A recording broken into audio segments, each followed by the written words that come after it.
from the heart of Dubai, where tomorrow is being built today, to the world. Welcome to the CTO Show with Mehmet. Here, we redefine technology and reimagine possibilities. With Mehmet, delve into the riveting realms of AI, cybersecurity, and digital technology. Experience the thrilling highs and lows of startups. Immerse yourself in the spirit of entrepreneurship and witness the future of business innovation being written in real time. Now, without further ado, let's tune in and explore the future. Hello and welcome back to a new episode of the CTO Show with Mehmet. Today, I'm very pleased joining me, Ben Wiener. He is the general partner or managing partner, I should say. Ben, you correct me. Same. For say, yeah. He's a VC, and but we have a topic which I think it's long time since I didn't focus on with the audience, which is about pitching. And of course, Ben, he's also an author, and we're gonna talk, of course, about his book and about what he talks in about the book. So it's called Favorite Pitch. You can see it maybe in his background also. So so without further ado, Ben, usually I don't like to spend much time on introduction because I believe that people can introduce themselves better than anyone else. So the floor is yours. Thank you. Thanks, Mehmet, for having me. I'll just introduce myself briefly and we can hopefully dive into the book, which I'm more interested in talking about than myself. Sure. I describe myself as a professional venture capitalist and an unprofessional author. The book that you mentioned, Fever Pitch, was a labor of love. It was a sort of a side project for me, and I was just overjoyed when it took off. When we published it, it hit #1 on Amazon like very quickly in its categories. So it's received some good attention, and most importantly, it's had an impact among founders, teaching what it's trying to teach through a fun story, which we'll talk about. I founded the venture capital fund that I manage about 12 years ago, spotting a local opportunity to invest in early stage startups. Before that, I was an entrepreneur, business development executive in small and big companies. And before that, I started off my career as an attorney, but that's, far in my past. It was pretty clear to me pretty quickly that I went to law school and practiced law because I wanted to learn how to do deals, but I certainly wanted to get out of legal practice and start doing those deals for myself rather than for other people. And that's more or less what happened. So that's a brief synopsis of me, and happy to dive into why I wrote the book and what it's about and what it can possibly teach tech founders. Great. And again, thank you, Ben, very much for being here with me today. I know how busy things can get, especially for someone like yourself. Now, you mentioned you'll find anybody who wrote a book is more than happy to make time to talk about their book, even if they're very busy. So I would. I know from myself. Yeah, ask me about it. But regarding what pushed you to write the book. So when I was preparing, I was reading you mentioned it's like more a business fable instead of a traditional startup advice book. So why you position it in this way? Because I read myself a lot of books written by VCs, and sometimes we feel one of the two things, that they are very structured. It's like you are reading an economics book. Sometimes, I've seen they try to make it kind of a storytelling, but still, again, they draw back to the scientific things. So for you, what was, the main reason to choose this path of writing the book? So the short answer is it made no sense. I think it's just the way my brain works. I tell people that I basically wrote in 250 pages what I could have written in a 1,000 word blog post, but it was so much more fun and interesting to, position the teaching in a story that was fun. I think the short answer is it's just the way my brain works. I started to think about this framework that was very serious and heavily researched, which we're going to get into, about startup pitching. And then I felt it was one of the few things that I had insight into and that I could teach. And then this story just started to gel in my head of a founder who couldn't pitch a startup to save his life until he actually needed to pitch a startup to save his life.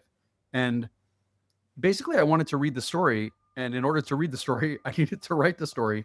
So I started writing, and I just, to make a very long story short, I felt like a little bit of an imposter. I did not think that I would ever grow up to write a full-length novel, but the story started to take shape, and I researched a lot, not just about the framework itself, but about book writing. I had written a prior novel before, so I had some practice teaching through story, and I felt that this was going to be a good story and was going to be fun to read for people both inside startups and outside. And I tried to hit a very high quality of writing and entertainment. And then I showed it to a bunch of people in manuscript form, and they loved it. So that gave me further confidence that it was worth finishing.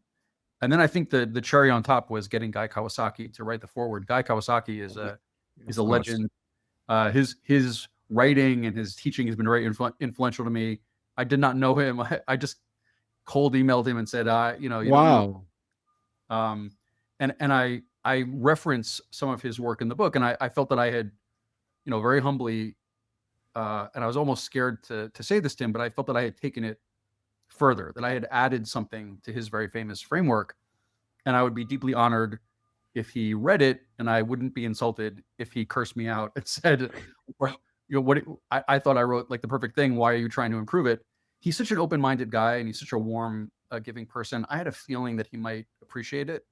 And sure enough, he did. And he wrote back, he engaged with me. And finally, pretty quickly, he decided to contribute the foreword to the book, which I felt, was a further bit of credibility for the work that I had done. So I really wasn't committed to publishing it until it came out good and made other people happy and that they felt that it was worthy. And then I pressed, publish and went forward with it. So the whole thing was kind of a reluctant accident, but sometimes those are the best things in life, when you kind of stumble into something and you do it out of joy and not out of obligation. I was never obligated to do it. Nobody forced me to do it. I'm not trying to make money off of it. I'm very happy making a living as a venture capitalist. This was a gift back to the industry to try to teach something that I felt could be helpful to founders in a fun and engaging way. The other thing I'll say is it's very unusual to teach business through fiction. And I had found a bunch of other authors that had tried to do it and had been successful doing it. And but there aren't that many. So a friend of mine said to me, I understand you're a venture capitalist and you wrote a novel. I said, what do you mean? You don't understand. You're standing in the presence of one of the top 10 business fiction writers in the world. And my friend knows that I don't usually speak that way. So he said, how do you know that? Gave me a funny look. And I said, because there's only 8 other bozos who write like this. So I have to be in the top 10. It's a very unusual, narrow genre to try to teach business through stories. Some famous people have done it, like Pat Lencioni and Paul Erdman and some other people that and Professor Ellie Goldratt, who wrote probably the most famous one called The Goal. So I modeled what I was doing after those like legendary people and tried to contribute another piece of work to that small but very important slice of fiction writing that's trying to teach business strategy. Absolutely. I've read a lot of books, especially in the VC space. So I was telling you, Ben, the closest thing, which I enjoyed reading, which wasn't like, for example, kind of a book that is just giving you information, the books that tell history, right? So, but saying it as a novel, I think this is really an innovation by itself. Now, before going to the framework and talking in details about the framework, now I would ask you this, and maybe you just mentioned it a moment ago. So I will not give the whole book teaser to the audience, but the main character called Mark. So he's trying to pitch. So he's going through stress, self doubt, pressure, and all this. Now, how many Marks have you seen in real life, Ben? It's not just that I've seen them. I've been Mark. Like anybody who's tried to do something new tends to bump into the same kind of struggles or troubles early on. I've just, in the book, I kind of take Mark to a wild extreme, which hopefully none of us get to. But I think anybody who's tried to do something new will recognize some of the early traps or mistakes or misjudgments that he makes, because they're incredibly common and perfectly normal. So where he begins is very normal. What happens to him is more extreme. So I see it a lot in my portfolio with founders that I work with. And most importantly, I experienced a lot of this stuff myself when I was an entrepreneur, and even when I was starting my venture capital fund. The conflict is, you're very, as an entrepreneur, you've been given this gift, which is also a curse. You've been given this gift of like an insight or an idea that you want to bring to the world, but it's also a curse because probably a lot of people, don't realize what you realize, or don't see what you see. You're going to have to try to convince people pretty quickly that you're onto something. And some of us tip too far into being so in love with what we're doing, or so convinced that it's right, that we kind of forget or don't pay enough attention to how we explain it to other people. We just assume, well, they're going to trust me. I'm a smart person. I have a lot of integrity. I have a lot of passion, or whatever. They're going to give me the benefit of the doubt. I just need to, more or less describe what I'm doing, and I should get the money or get whatever, employees to join me, or whatever. And it doesn't work life doesn't work that way. So I'm just trying to give a framework to those people who are committed to doing something fantastic, and making it a little bit easier for them, or increasing the odds that they can explain that what they've seen, the future that they've seen, they can explain that more clearly to the people that they need to take action and join them, whether it's giving them money, like somebody like me, or a new employee to join the company, or even their spouse to go along with them. Mark gets into trouble with his spouse pretty quickly because he hasn't done a good enough job of explaining to her, or making it clear to her what he needs to do. He himself doesn't fully understand what he needs to do. So of course he's going to have trouble explaining that to people around him. And that's very common, happens to all of us. And I'm just trying to give a pathway out to make it a little bit easier, or hopefully a lot easier, for people to get out of those traps. Cool. Now, maybe audience heard me when I did the introduction, and you mentioned about the framework, which is called HEART, which is an acronym. I'm pretty much, curious to know, Ben, what it stands for. So what's the HEART framework? Okay, so like any good acronym, I didn't start with the acronym. I just started with a lot of research into why pitches. Two things. Number one, why as an investor was I struggling to interpret pitches that are given to me? I hear hundreds, sometimes thousands of pitches in a year. Most of them are not great, and it's not because the subject matter isn't good. It's just the organization of the material isn't great.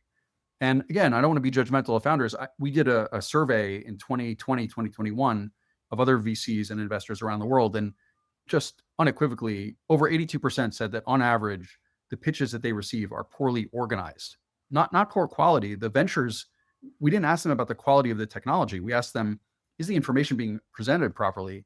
And 82% said on average it's not. So it wasn't just me.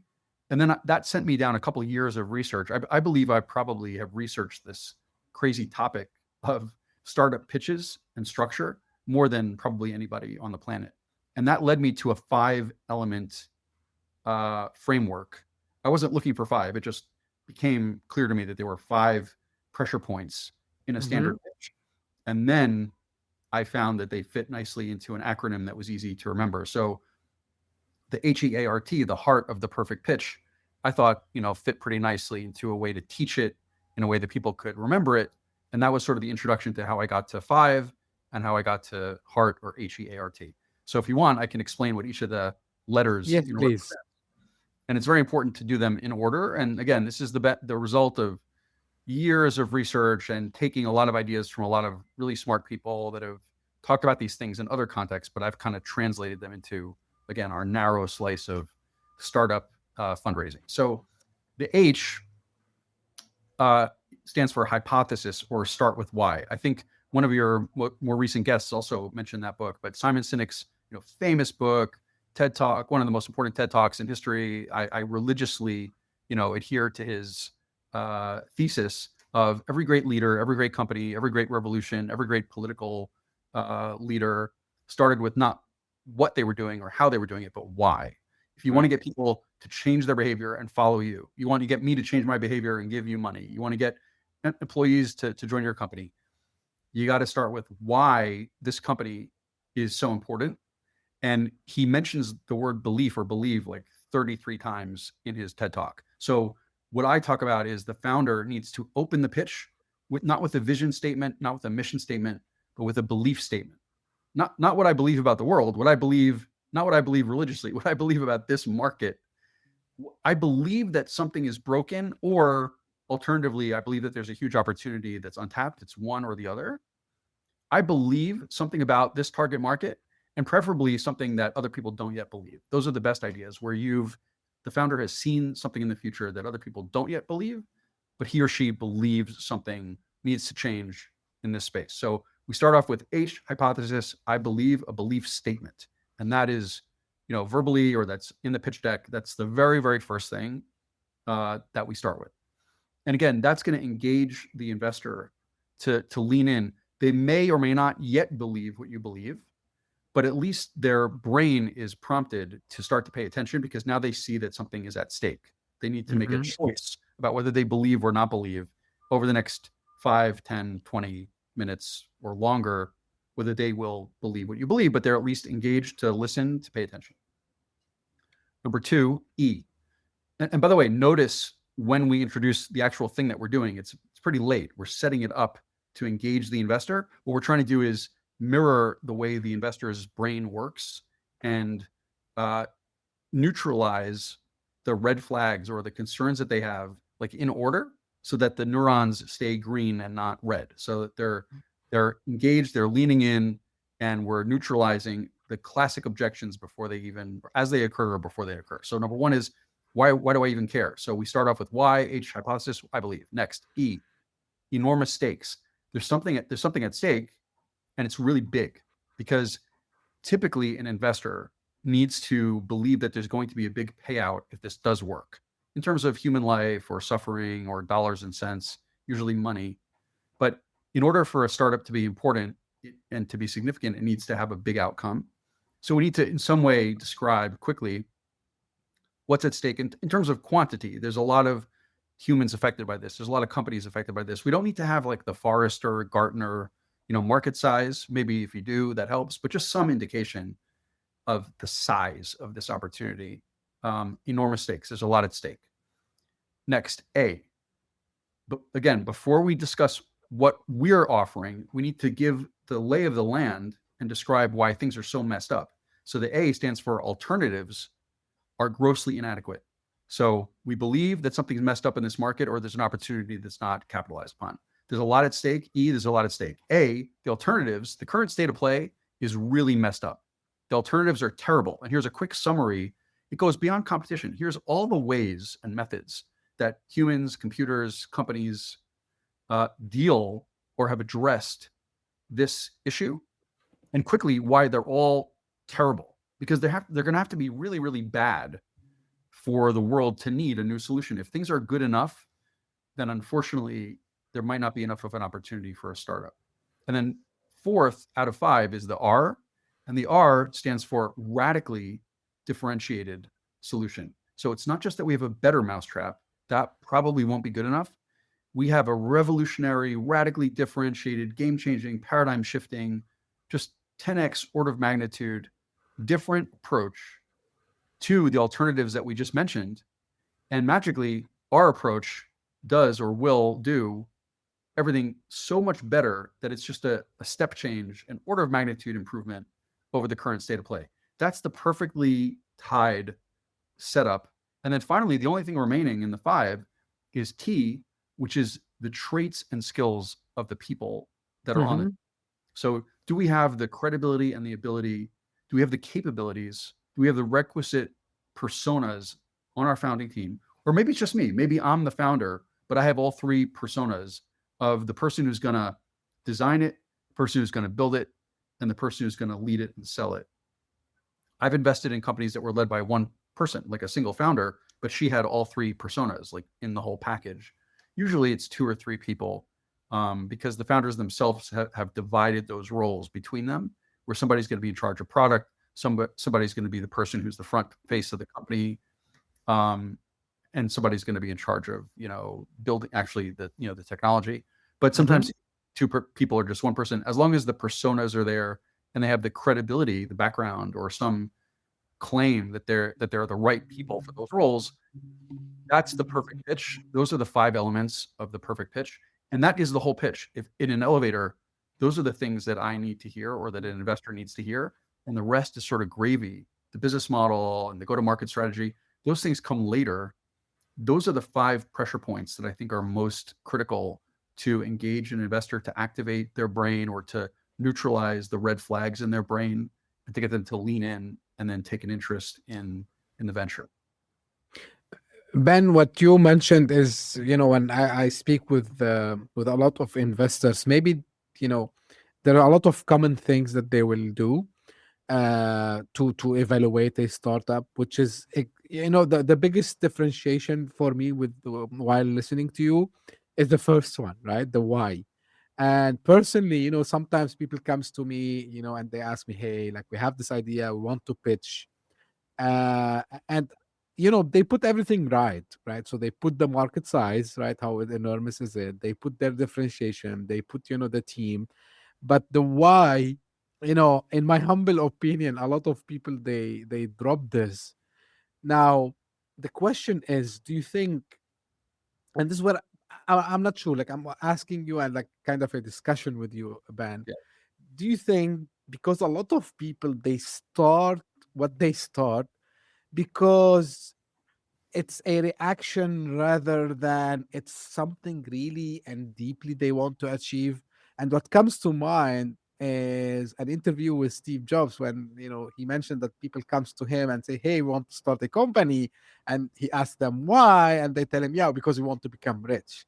Do you think this is the biggest misconception many founders they have, or maybe there are like other things that affects their decision why they start in the first place? So I'm actually gonna twist that question a little bit. Please, yeah. I'm gonna question the premise. So I have a lot of respect for founders. I have a lot of empathy for them. I think that on average, entrepreneurs they have this like virus that is just incurable, that they want to change the world and they want to bring something cool to the world. It's not about making money. I mean, it is, but because capitalism rewards great ideas, but let's assume that the primary motivation for our founder, she really has like a desire to change the world.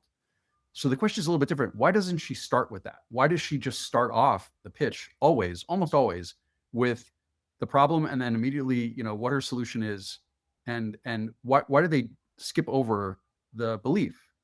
And I think it's a function of 2 things, a number of things. Number one, I think entrepreneurs assume that when they're invited to speak, or even when they're when an investor bumps into an entrepreneur, what the investor always says, 100% of the time, when I see one of my founders bump into an investor, and I'll introduce them, I'll say, hi, meet Julie, and the investor will say, oh, Julie, what does your company do?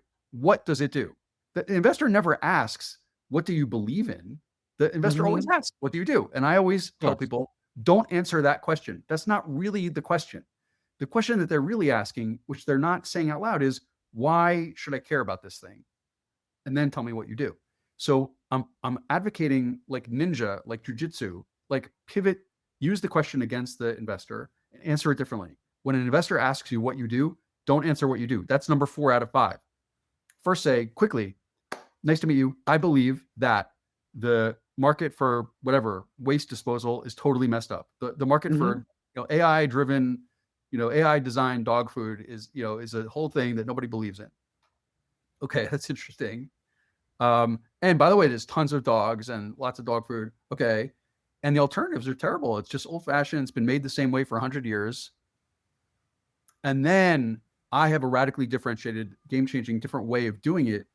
So I very quickly pivoted the investor's question from what do I do, which is what the investor asked, to setting up, here's what I believe, here's what's at stake, here's the current state of play, it's all messed up, and now I'm going to tell you, what I do. So I think that it's a roundabout way to answer your question, but what I'm trying to help entrepreneurs do is get it out of them. I think it's in them, and I think they're just being asked the wrong questions, or more importantly, framing it in a suboptimal way. And I'm not trying to convince founders to be manipulative or to be not truthful. Tell your true story of what you're doing, but just do it in this order. and it's going to match the way the investor's subconscious brain is working. So I give a lot of credit to founders. They're doing amazing things. They just assume that, number one, when the investor asks them what they do, they should answer what they do. They shouldn't. They should answer what they believe, what's at stake, what the current alternatives are, and then what they do. And number two, I think the other mistake is, I think just a misperception when a founder is invited to meet with an investor. I think that founder thinks that she's being given the benefit of the doubt, that the investor is super interested and really wants to believe them. And unfortunately, often that's not the case. The investors are seeing hundreds of things, investing in 2 or 3. And what they're trying to do is subconsciously shoot down as quickly as possible this next opportunity so they can get to the next one that might have a better chance of being right. It's very counterintuitive. It's very frustrating to try to say that to entrepreneurs. Investors don't like it when I talk about it that way. But actually, in a recent book called The Venture Mindset, 2 researchers said exactly that. They say VCs, venture capitalists, are risk engineers.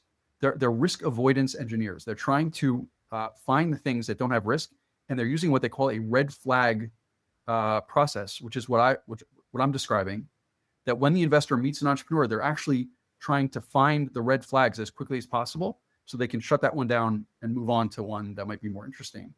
And if you know that, if you're the entrepreneur and you know that, then the whole game is just to, as quickly as possible, neutralize those red flags as or before they pop up, and just structure your pitch so that the red flags never arise, because you're feeding the information to the investor the way their brains are asking for it, even if their mouths are asking for it in a way. So even when the investor says, what do you do? What their brain is really sending the signal of or asking for is, what do you believe? What's at stake? What are the current alternatives? And then tell me what you do.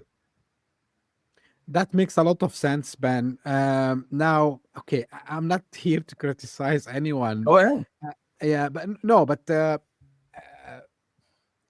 how much I would say the voices that are there, they are sometimes on social media. Sometimes we see like maybe so the thing that I always mention, and it's again a hypothesis for me, by the way, is that us as humans, we seek shortcuts all the time, right?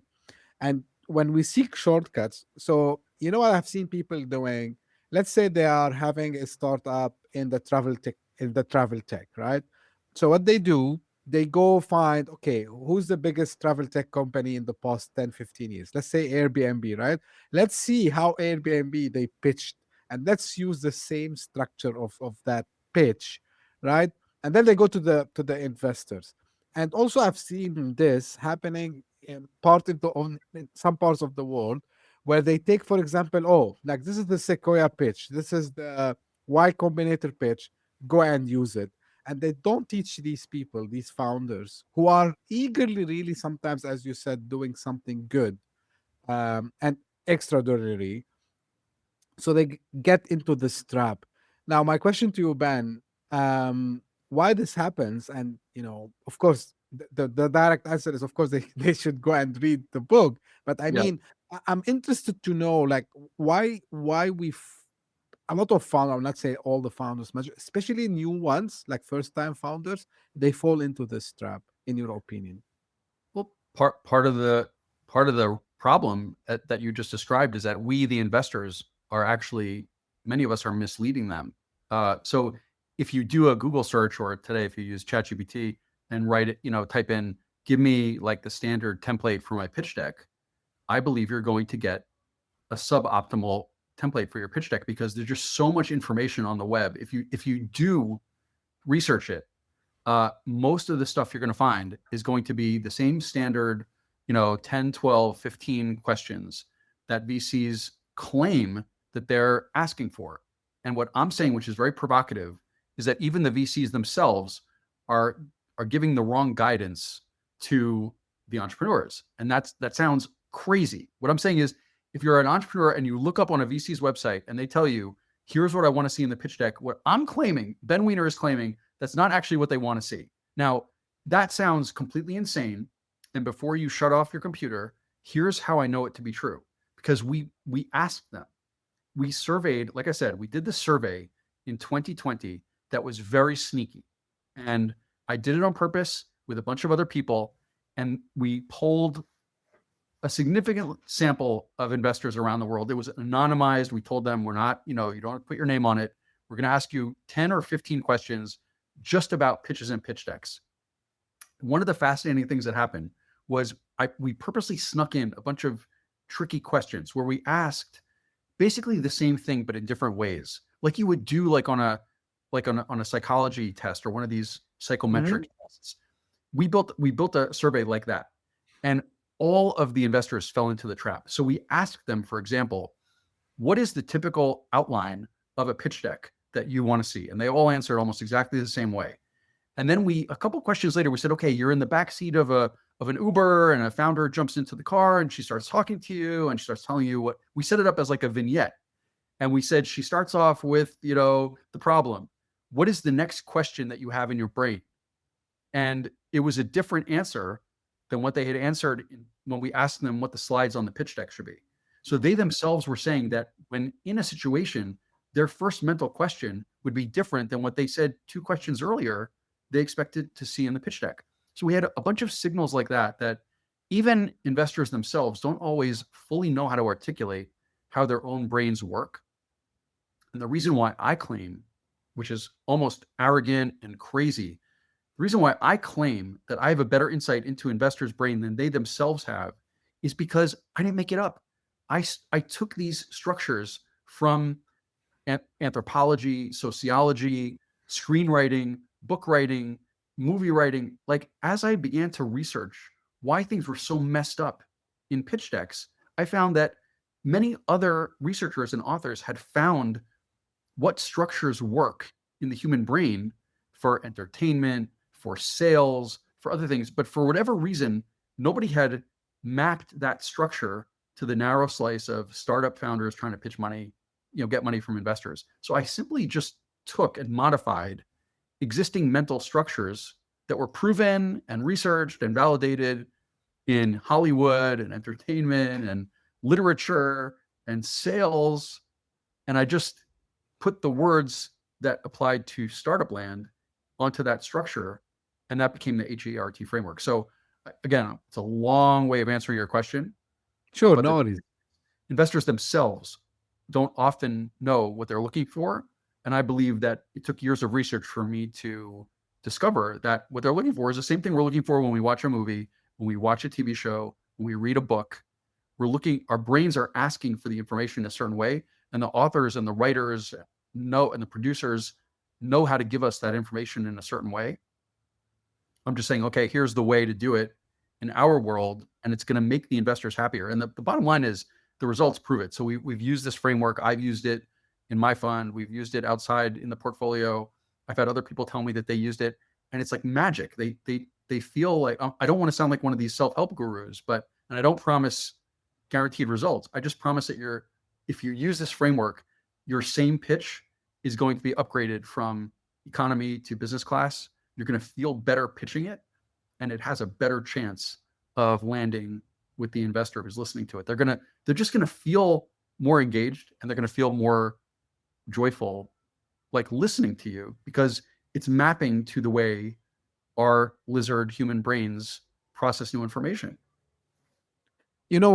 Listening to you saying this, Ben, and again, because when it comes to practicing, the pitch itself, I tell people pitch to yourself, like just look at yourself in the mirror and pitch, and you really ask yourself, if you were an investor, would you invest?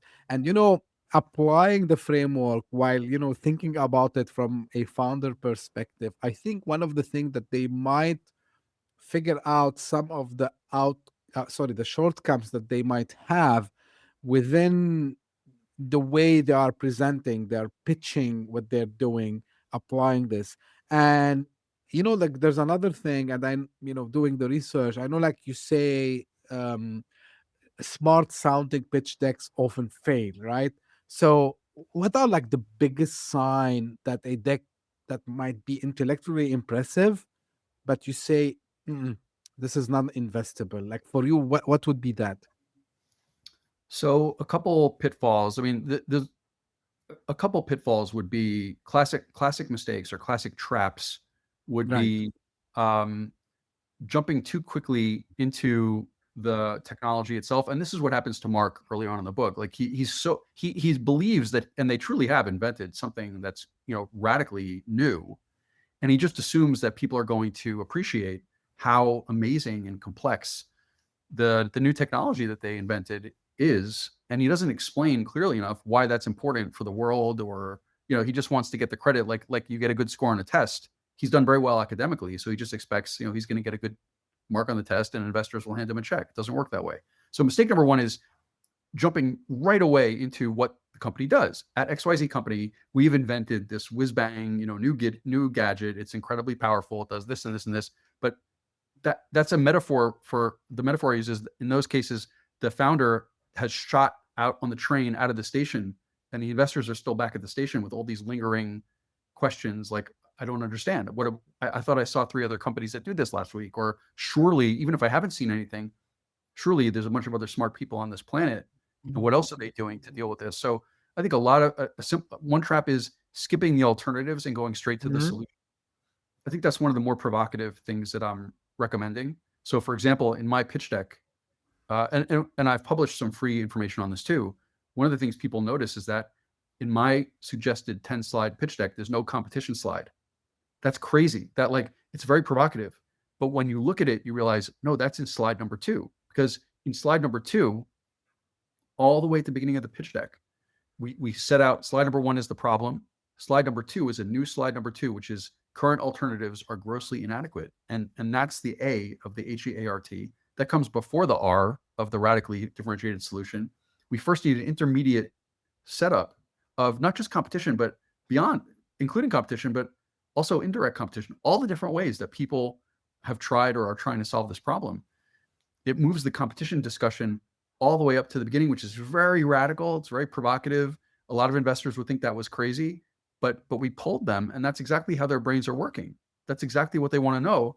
And that's one of the pitfalls of a pitch deck. When the pitch deck just shoots off and starts talking about the unbelievable new technology and the product and everything, but it hasn't discussed what the current alternatives are. And that's left to a competition slide that's buried deep in the back of the deck. And unfortunately, the investors, as they're processing those slides of all the cool things that the new technology does, one of the major things that's buzzing in their heads is, wait a second, but how, if it's such a big deal, like what are all the different ways that people are dealing with this today? Or didn't I see 3 other companies that raised money on this in TechCrunch like last week? So we really need to neutralize that stuff before we present what we do. That's pitfall number 1. Pitfall number 2 is just using too abstract language, like a degree, like a derivative away from the actual factual description of the product. So abstract language is this is hard, or it's too complex.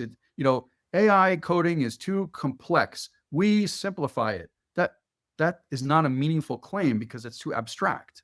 If you say inference and training costs OpenAI $4 billion last year and represents 90% of the cost of compute that everyone's talking about. With our new method of using this wacky doodle math that we can do using algorithms, we can reduce the cost of inference and compute by as much as 80%, which would save an individual company like OpenAI next year $8 to $10 billion. Wow, that is not abstract. That is very specific. And I just basically said the same thing. Things are too complex. We make them cheaper. No, I just gave details or factual basis for the same claim. It's much more meaningful. So I think those are the two of the major pitfalls that I see a lot that need tightening or work. The framework that I advocate helps to fix some of that. The rest of it is up to the entrepreneur to just be focused on and be clearer with what they're trying to say. Cool, because we talked about part of what happened to Mark in the book, and the psychological aspect. So one thing that usually happens is when, fair enough, investors, they have the right to question, they have the right to stop maybe the founder or the founders when they say something which might not be. And we see people here sometimes go defensive, right? And we see them, acting in a way which might little bit worry, the investors. In your opinion, how founders should communicate, like when there's kind of a conviction, right? Yeah. Without showing that they are either defensive or delusional. Because personally, I've seen the guys who, like whatever question that come, yeah, we have done our test, or no, like we've done this before. And the investors, they feel, okay, what these guys are even talking about, like, is it their first time they pitch? So how founders should you know act or react to these kinds of objections? So I think it's great. If you're a founder and you get interrupted by the investor, that's amazing, because Mhm. that shows that they're actually listening, which is rare. Like, in a bad pitch, the worst thing is where the investor is like looking at her phone or checking her email, and then looks up at the end and says, "Oh, thank you very much. We'll get back to you," which means that they weren't really paying attention. You lost them pretty early. If an investor, even if they're incredibly rude, cuts you off, that's actually a good sign, because it means that you've provoked them and you've got their attention. And even if I was cursed out twice when I was pitching my fund in the early years.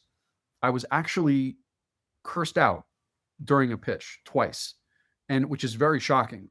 What in the world? I was just presenting like a financial investment opportunity. What in the world had I said that got people so upset that they cursed me out? And it was fascinating to reverse engineer it. By the way, both of those um, interruptions were incredibly meaningful to me, and both changed my life, like literally, because what I was saying was my business claim or my opportunity was so unusual and was so provocative that it got people upset. And I didn't realize how cool that was. Like, that was actually a good sign, because it meant that what I was pitching was so counterintuitive that if I was wrong, it was stupid. But if I was right, I was the first one to spot it. In one of those cases, the person who cursed me out ended up, I kept my calm in both cases. And what you should do is you say, "Wow, thank you. I hope that nobody gets cursed out." But if you get interrupted, you say, "Well, thank you so much. I really actually appreciate you interrupting me. It's a very good question. Whatever the investor wants to know is much more important than what you want to say. If they interrupt your pitch, that's fine. In fact, I'm going to interrupt myself and say that I published, in addition to the book, I published a bunch of free resources for founders, including a template pitch deck that is available for free at feverpitchbook.com. At the same landing page for the book, you can just take a right turn and go into a totally free 10-slide playbook that gives you notes and explanations. And after, I think, slide 3, we have a timeout slide, which we purposely put in there and said, okay, we're actually interrupting ourselves because this is what you should do during a deck. I wrote in the slide deck, I bet you have a bunch of questions, and those are more important than anything I want to say right now. So let's deal with your questions. And you should do the same thing in your deck. If you are in the middle of a presentation and the investor interrupts you, then stop yourself and make sure that you address that question. It could be, okay, let me skip to another slide. I have that on another slide. Or let me elaborate. I'm sorry if something wasn't clear. But yes, interruption actually is a good thing. And in my life, getting cursed out twice was one of the most amazing things that ever happened to me. It was incredibly shocking and disturbing at the time. But one of those investors had so misunderstood what I was saying that he literally cursed me out. And I was able to say, oh, you know what? Why don't we schedule another call later on, and I can go into this in more detail, because it was in a public setting. So I couldn't stop everything. I just said, okay, I get it, but let's follow up later. And he became one of my most important investors. The other person had correctly identified, it was early on in my days of a VC, and he just interrupted me and said, what's your process or something? And I really didn't have a good process. I didn't have a good answer. And he like cursed me out and said, you have no effing idea what you're doing. And he slammed the phone down. And it made me think, you know what? I think he's right. I didn't have a good answer to that question. And I had to go beef up my process. And because of him, I think I would have kept going the way I was going for a while. But because he so shocked me and called me out, it made me like work on that and really improve my process. So I ended up meeting him a couple years later. And I went out to his city where he lived in another country. just to meet him and thank him. And he thought it was so weird. Like he said, I didn't do anything for you. I'm like, you don't realize what impact you had on me when you interrupted me and barked at me and told me that I was on the wrong track. You were right. And I did the work and I made myself better. And it's because of you. It was so cool to have that interaction with him. I think he was completely blown away that I had given him that credit. So getting interrupted is very powerful and important, and you should embrace it and use it, not get defensive or upset. It's a positive thing, usually. Yeah, like this reminds me also, like, even, I work in B2B sales, for years, and I started as a from the technology consultant seat, and then before jumping to the sales seat, and I was always telling my sales counterpart, he was like happy, like we go out of the meeting, hey, see, like they didn't ask any questions. I said, this is bad news, my friend. If they Yep. didn't ask any questions, like, this goes really bad. And to your point, like, even, and I think this applies for if you are pitching to an investor, to a customer, you're talking to someone.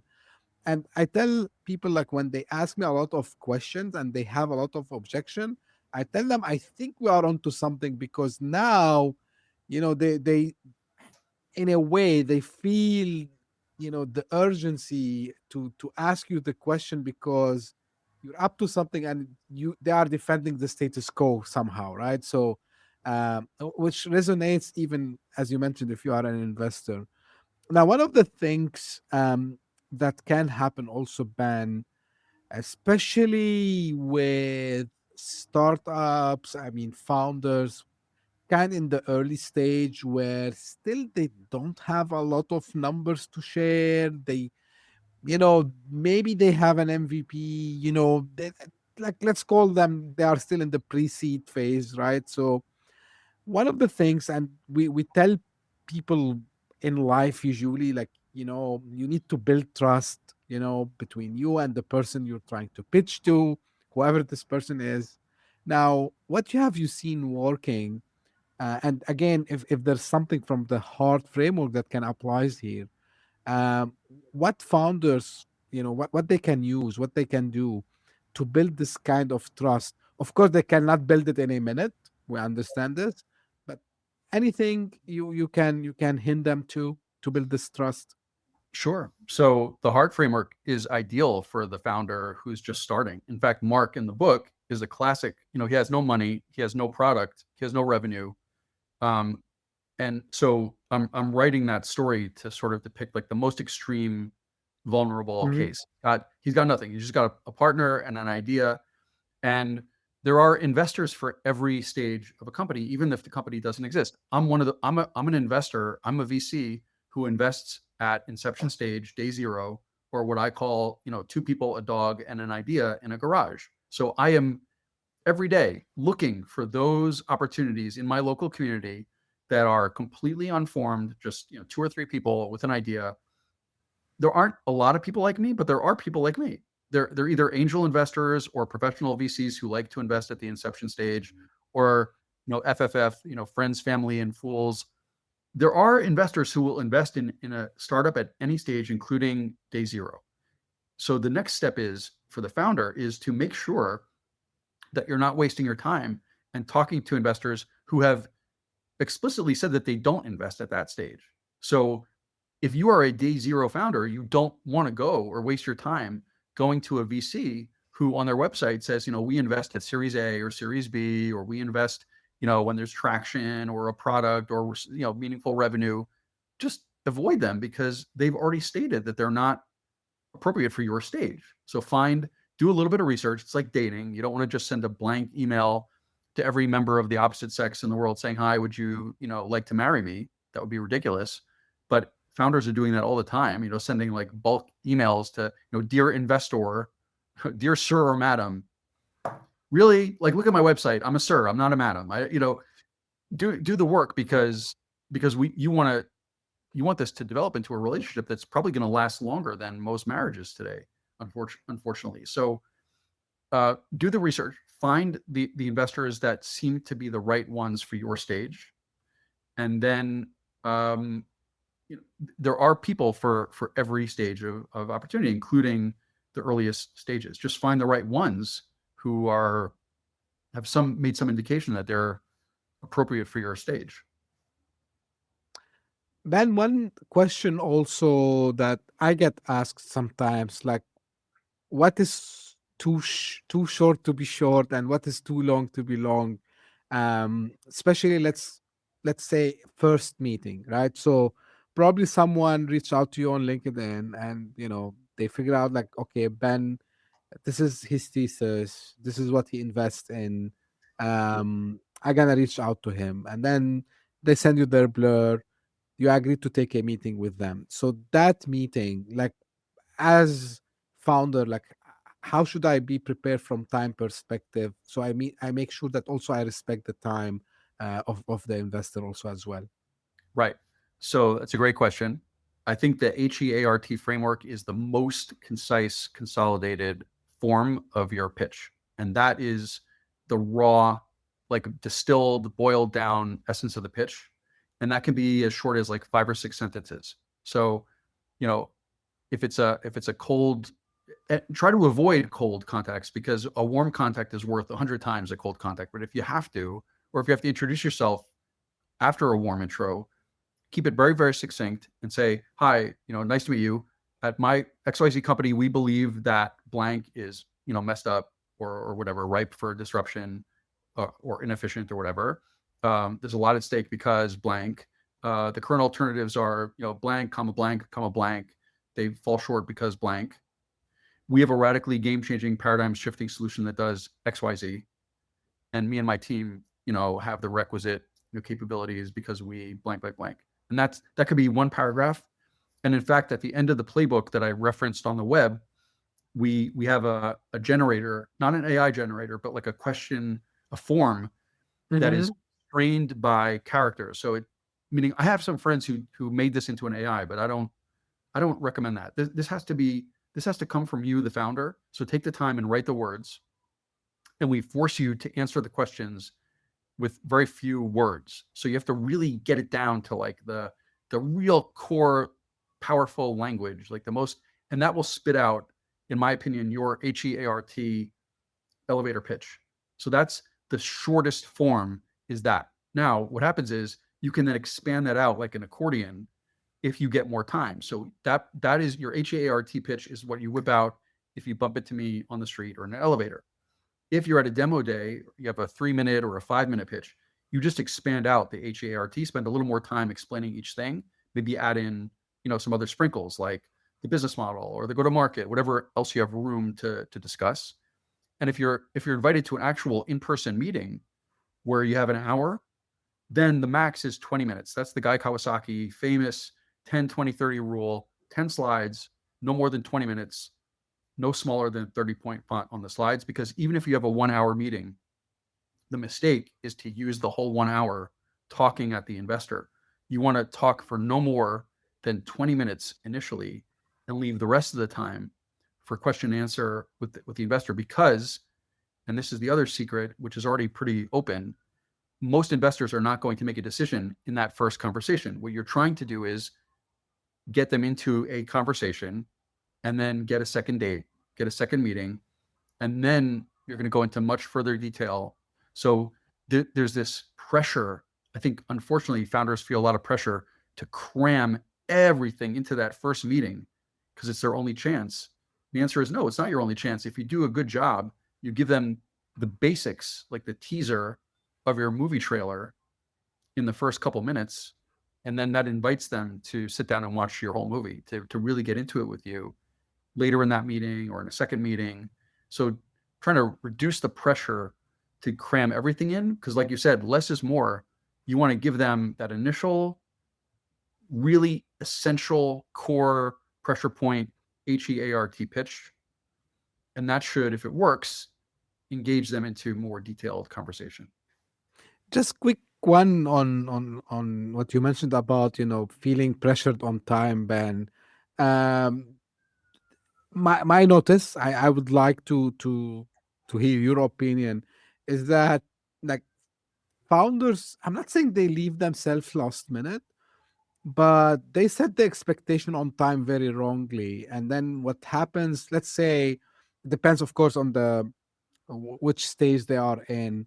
So let's say they have their runway, and then all of a sudden they figure, oh, like we're burning cash. We have only, let's say, 3 months, and we need to raise fast. And then we see them doing these mistakes. Versus sometimes I've seen like people who do it very rightly, and they start to plan, the fundraising in a very, I would say, forward thinking manner. So they don't even themselves look, I would not, I would not use the word desperate, but because I've seen people looking desperate, and so how much this also is important for founders to to time the best moment when they need to start this fundraising journey. Yeah, ideally, I mean, there are certain rules of thumb. Ideally, people will say the best thing to do is to start raising when you have, at least 6 to 12 months of runway, because it just takes that long to typically to get a venture capitalist. Now, angels or private investors can move faster, but you can't guarantee that you're going to click that quickly with somebody who can make a decision quickly. So sometimes these processes unfortunately take months, and then you have documents that can take another 2 months easily in some places. So you just, like you said, you don't want to leave it to the last minute, because it's going to take, even if you're successful in raising money, just the process of meeting a bunch of times and getting the lawyers to get together and get the documents ready. You don't want to be caught, running out of cash as that happens.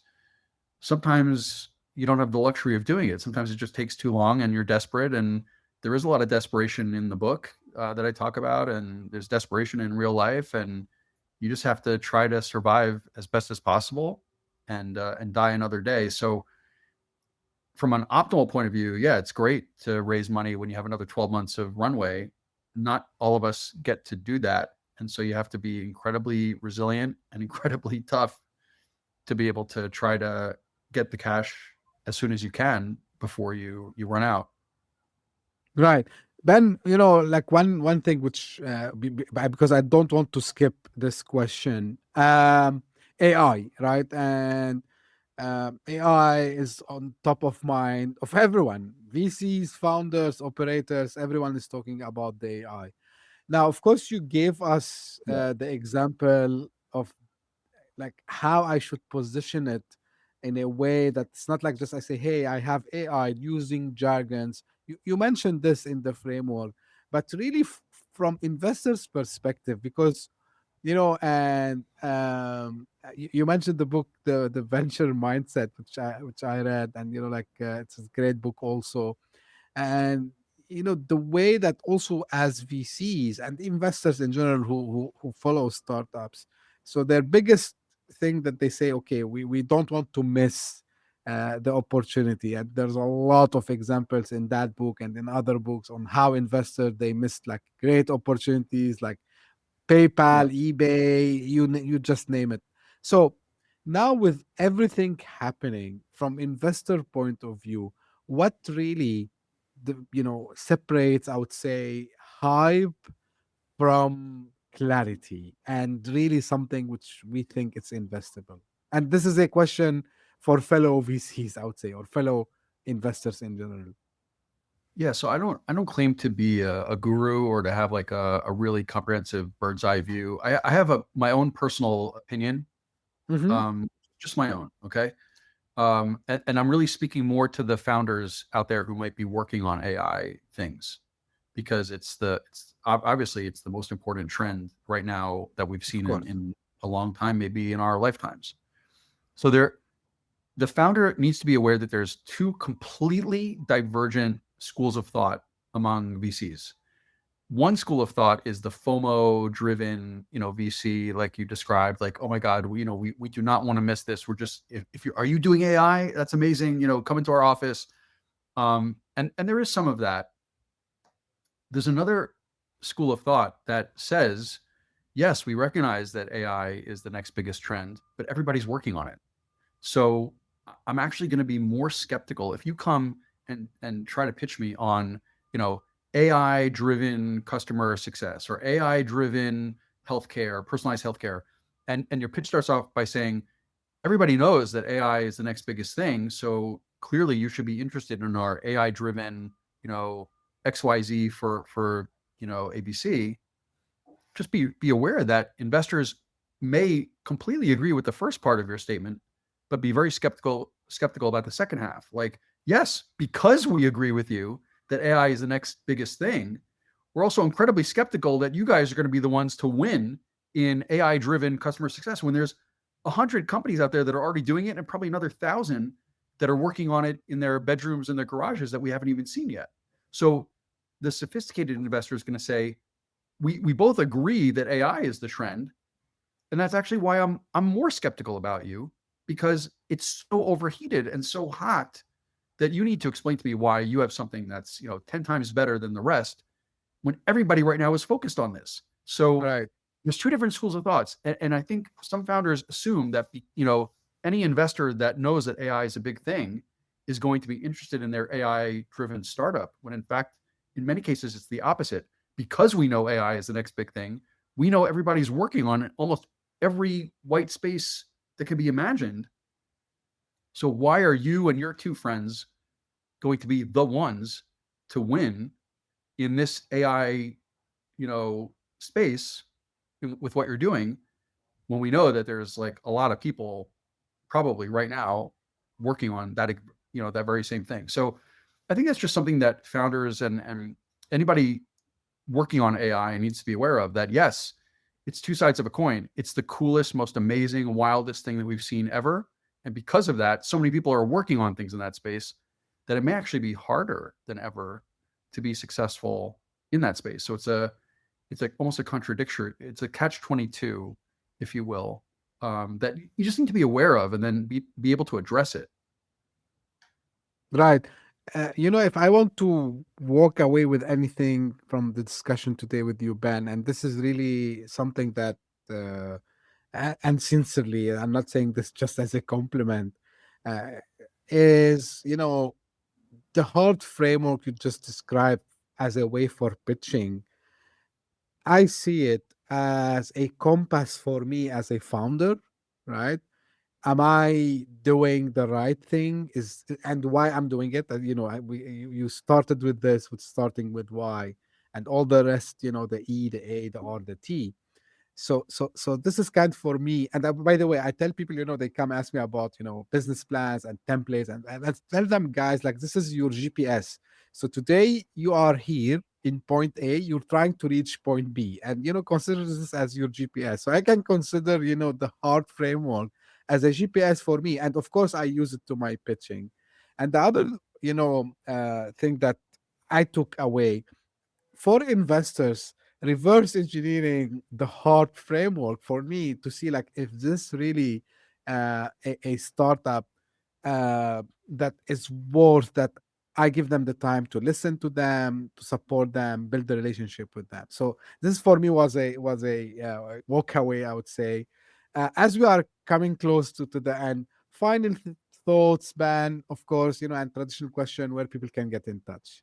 So first of all, I appreciate the kind things that you said, and I want to make it like crystal clear. I don't claim. I think I tried to reference this earlier on in our conversation, but like, I don't claim that I made all this stuff up. What I'm Yeah. claiming is I found a lot of this stuff out there in the world, and in the book, in clever ways, I've tried to reference a lot of the sources of people that are much smarter than me, where I took the pieces and built the framework and retranslated it for people. So I just want to make it clear that I don't claim to be this genius who like thought the whole thing up from scratch.